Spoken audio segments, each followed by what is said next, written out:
অনেকদিন পর রূপচাঁদা মাছ খেলাম আর সকাল থেকে দিনটা কিভাবে কাটালাম সেটাই শেয়ার করব তোমাদের সাথে। তো চলো বেশি না বকে আজকের ব্লগটা শুরু করা যাক। সকালবেলা গেছিলাম বাবার মন্দির থেকে পুজো করে বাড়িতে আসার পরে বসে পড়েছিলাম খেতে। আজকে সকালে খেয়েছিলাম ফ্রাইড রাইস আর আলুর দম।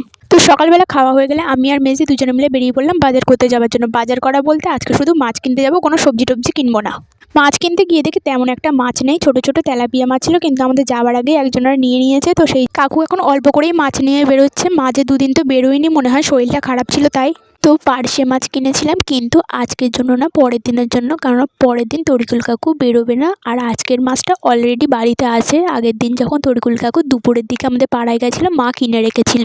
তো মাছ কিনে এনে বাড়িতে আসার পরে তারপর বসে পড়েছিলাম কিছুক্ষণ ফোন দেখার জন্য। ফোন দেখতে দেখতে দুপুরে আবার গপুর সেবা দেওয়ার টাইম হয়ে গেল, সেই জন্য গপুকে দুপুরবেলা সেবা দিয়েছিলাম। তো আজকে দুপুরে গপুকে চিড়ে আর গুড় দিয়ে সেবা দিয়েছিলাম। সেবা দেওয়া হয়ে গেলে তারপরে প্রসাদটা নিয়ে আমি বসে পড়েছিলাম খেতে খেতে খেতে। চলো একটু কমেন্ট পড়া যাক। আমার একটা ব্লগে একজন কমেন্ট করেছে, খুব সুন্দর হয়েছে, থ্যাংক ইউ। আর একটা ব্লগে আরেকজন কমেন্ট করেছে, নাইস দিদি ভাই, থ্যাংক ইউ সো মাচ। তো যাই হোক, প্রসাদ খাওয়া হয়ে গেলে দুপুরের দিকে মায়ের রান্না হয়ে গেলে তারপরে আমি আর দুপুরবেলা বসে পড়েছিলাম খেতে। আজকে দুপুরে আমাদের রান্না হয়েছিল আলু, কাঁচকলা, পেঁয়াজের কলি, শিম দিয়ে চচ্চড়ি আর বেগুন আলু রূপচাঁদা মাছ দিয়ে তরকারি। অনেকদিন বাদে আজ আবার রূপচাঁদা মাছ খেলাম। আমার যতদূর মনে পড়ছে, যবে থেকে আমি ব্লগ করা শুরু করেছি তার মধ্যে মনে হয় একদিনও রূপচাঁদা মাছ খাইনি।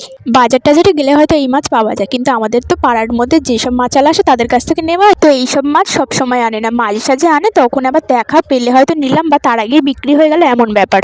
মাছ আর তরকারিগুলো খেতে দারুণ ছিল। তো যাই হোক, বিকালবেলা পড়াতে যাবার টাইম হয়ে গেলে চলে গেছিলাম বিকালবেলা পড়াতে। তো আজকের জন্য এতটুকুই, দেখা হচ্ছে নেক্সট ব্লগে।